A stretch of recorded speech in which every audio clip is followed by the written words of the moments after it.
We are doing a beginner clinic here in Seeley Lake, and we're going to take excerpts from this clinic and put it into a video so you guys can get some riding tips from it. We started our day out on flat ground on a packed, groomed area, and we learned how to get sleds on edge. Now that they kind of built that skill set, we're putting it to use on a low angle slope. So we're going to practice here for a while, work on our side hilling, and then we'll go to downhill U-turns and work on those next. Took staying countersteered a little bit longer. I got it back on, or got it up, rolled up on edge, and then straightened my skis out. Again, if you stay countersteered too long, the sled's gonna wanna roll too much into the hill. And if you turn into the hill too much, you're gonna wanna lose your edge downhill. So as we walk our sled across the hill, we're gonna be doing a couple things. We'll be changing the skis to control how far it's laying over. We'll be giving it throttle to also affect how far it's tipping over, but also cut, like chainsaw in a path for the track to travel on. And then we'll be using brake to slow down our track momentum and to slow down the amount the sled's trenching.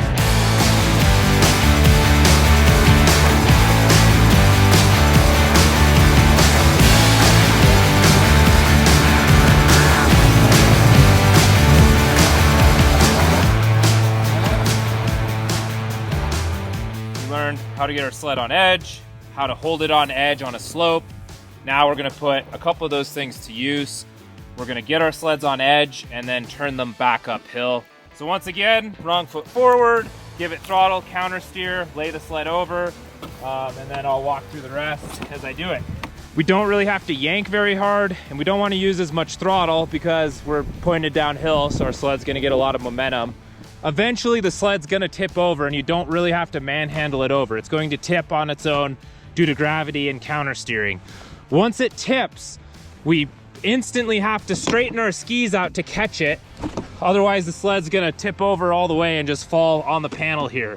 And as we come around this corner to make this U-turn, we want to keep the sled pulled into the hill like this quite a bit, because that's gonna allow us to turn the skis without losing our edge. It's leaned way over and I'm steering into the hill. The skis are catching in the snowpack and bringing the front around. Once you get 3/4 of the way around this corner, or maybe a little bit more than 3/4, you can start letting the sled go back to 2 skis, and you can also start getting some momentum so you don't just trench down and get stuck right here. Once you complete your downhill U-turn, you're still gonna be wrong foot forward, and what you wanna do is take your outside foot, put it in front of your wrong foot forward foot, and then step over the seat, and now you're back to a neutral position.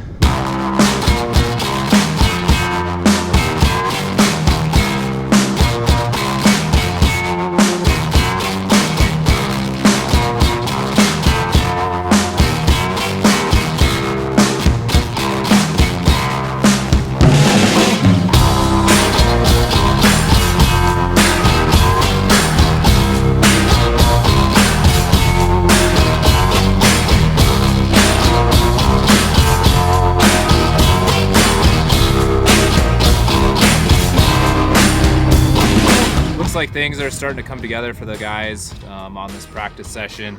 You can see they're starting to figure out that balance point of coming around the corner, and they're doing a good job getting back to neutral after they complete the corner.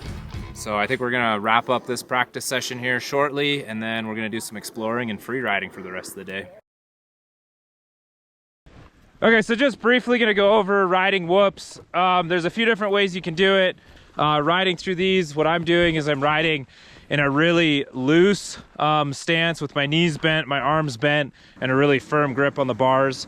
That's kind of your typical way to ride smaller whoops like this. As you get into bigger whoops, you kind of maintain that same position, but you throttle over the top of the whoop and you grab a little brake on the other side, so you're kind of dipping in and out of them. And then the third way to ride whoops is to travel really fast and keep the ski tips up so they don't fall into the hole. That way is the fastest, it's the most exhausting, and it's the highest risk way of doing it. I've wadded up on the trail doing that.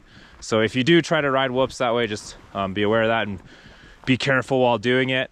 The second method I mentioned, where you spin over the top of the whoop, that would be more for deeper whoops than this. You don't need to do it on a trail like this, but when they start getting to be like 2 or 3 feet deep, that's when you would use that technique.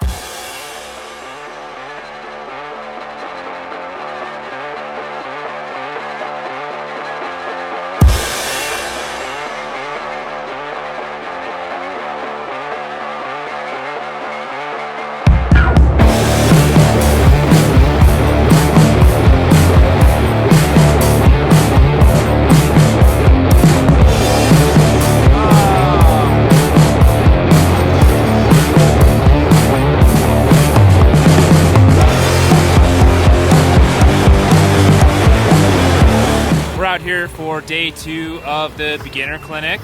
We're starting the day out with doing figure 8 drills on edge. So we do 1 full circle on edge, transition over the seat, and then 1 full circle on the opposite edge. This drill is really good for building edge control and getting you used to getting over the seat.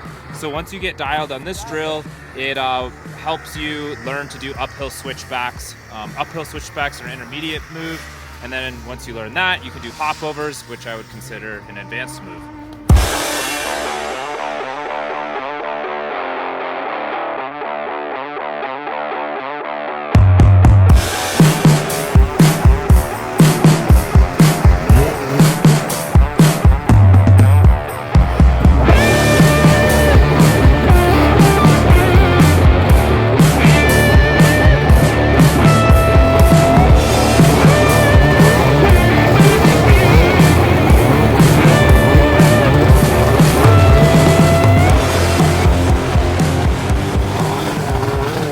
So we'll start with our foot either in the footwell or about a foot out of the footwell. We'll counter steer. Shouldn't take a lot of manhandling to get it over on edge. We want to get it on edge right as we're coming over the roll. So right as we start dropping into the slope. Finger on the brake as always. And then we're just kind of feathering the throttle and keeping it on edge, going down this. Counter steer to lay it over more. If you need to lay it flat a little bit more because your handlebars like tipping into the hill, then you're going to turn the skis into the hillside a little bit. And you might be wondering, like, why wouldn't you just go straight down this? On this hill, that would be the easiest way to go down it. But we're trying to build skills on easy hills to use on hard hills. When you're on edge, you have way more control for a couple reasons. One, your spindle is digging into the snowpack, so you're not getting forward momentum like you would with both skis set flat. And then 2, you have control to change what angle you're at on the hillside, and you can weave around trees a lot easier. So once you get good at this, you can take it to steeper hills, start practicing the trees, and then this actually turns into an elevator eventually, which is again an advanced technique. But just keep that in mind, like these drills all have meaning, even if they seem kind of dumb, and they're building fundamental skills to progress you to an intermediate and then to advanced level rider.